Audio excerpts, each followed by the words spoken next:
From the moment he signed the first papers before the wedding, Bill quietly chose a kind of love no one wants. A love built from clauses, layered contracts, and tiny windows that opened only toward attorneys, financial advisors, and a web of attestations forming a fortress around his heart. He erected a galaxy of insurance and trusts that ran like an automatic machine, where every variable was forecast and locked by conditions. Even his death, should it come, was pre-programmed to turn his assets into a river that flowed around Haley without leaving her a single drop, sluicing everything into reservoirs titled to trusts for any child that might one day exist, all managed by an advisor more loyal than blood. Entering what looked like a balanced marriage, Haley believed she had learned the circuitry of a man who had once intoxicated her with generous gestures and promises that fizzed like sparkling wine. She thought her grace, wit, and supple rhythm at the bargaining table of emotions were enough to bend any clause that threatened her freedom. But she did not know that behind those smiles stood a legal superstructure already cured to stone. Deeds recorded in many places, each copy a mechanical arm ready to move if another were cut off, and signatures that were sometimes only masks for a mechanism set in motion long before her pen ever touched the page.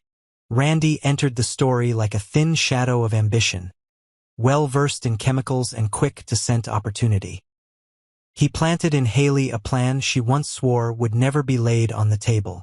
Poisoning with a slow-acting agent, something that wouldn't drop a victim on the spot but would quietly erode the entire system so that by the time symptoms appeared, the chain of causes would be stretched out, scattered, buried beneath 100,000 biological possibilities. Randy spoke of the result as if it were a perfect equation, where the curve of the toxin's effect on the body would be hidden behind overtime shifts, prolonged appointments, stray traces too disjointed to connect, and when all was done, Haley would be both grieving wife and, if she kept her head, beneficiary of some sliver of the financial structure, provided she opened the right door.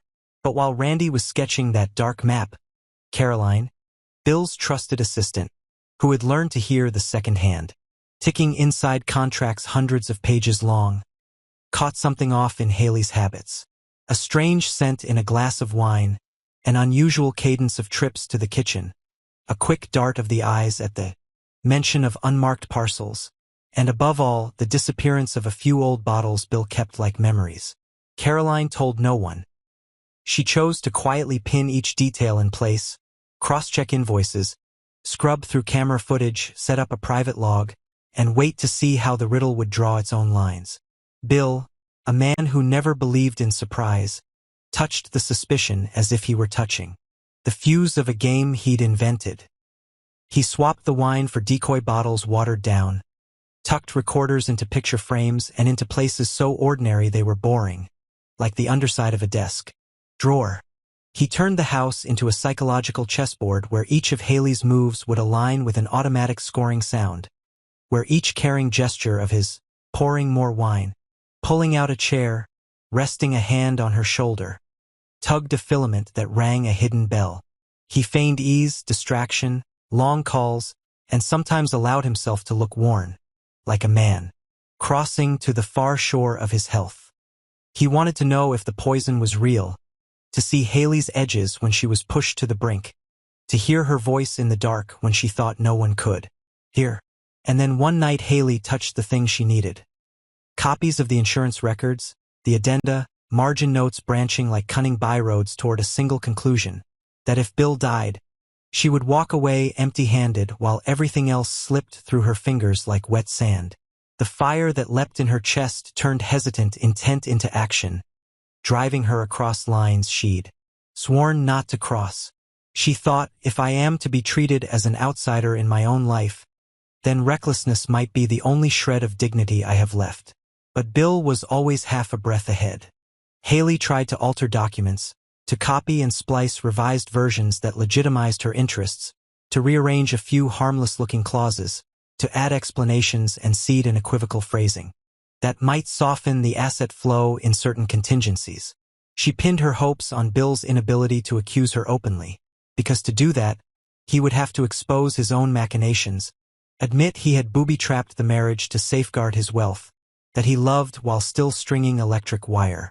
And in a world where reputation trades like stock, he would avoid the script that recast him as something too cold to be human. In that brief window, Haley felt she'd found a rhythm, a sliver of advantage.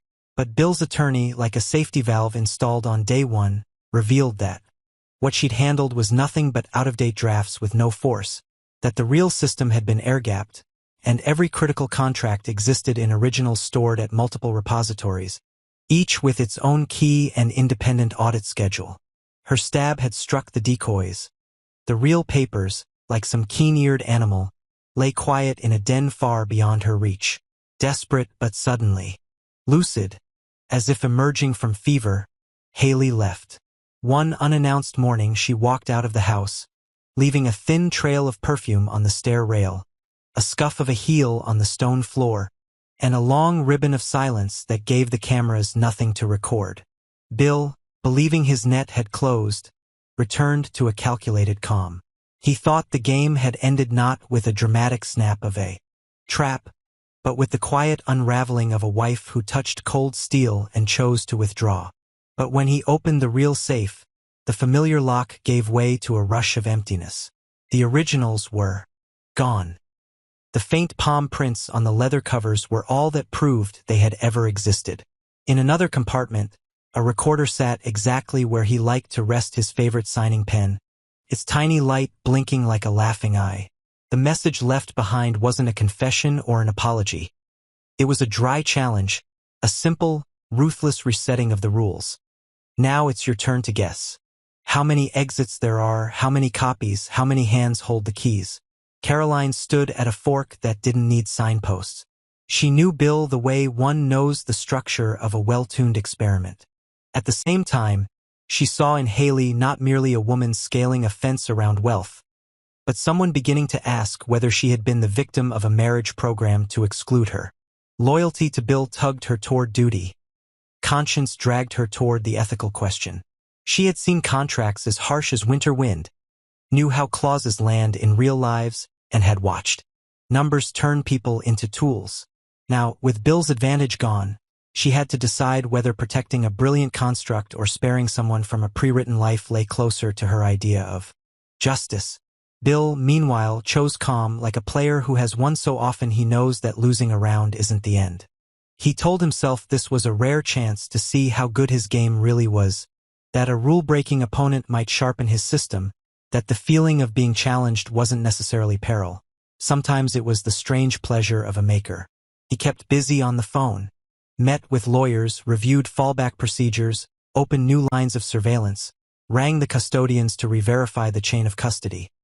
But at the center of that whirl of activity, a small dark speck kindled, a point he could not deny. Haley had reached a place he believed no one could touch. Randy, meanwhile, lingered like a predator at the tree line, sniffing chaos and finding the shortest path to profit. His willingness to push Haley toward poison had never been just a lust for destruction. It was the classic arithmetic of a broker in the shadows. The death of Bill, or even the hovering specter of it, could create price disparities, trigger reversals in the investment architecture, channel fees through pipes too murky to trace. Perhaps he had a small stake in a chemical supplier. Perhaps he was positioned on a bond that would surge if trouble struck. Or perhaps he simply nursed a slight from some past contempt Bill had shown him. None of that needed saying. It came as naturally as edging Haley closer to the lip with icy concern. Then stepping back half a pace when the spray rose, so no one would speak his name when the wave broke.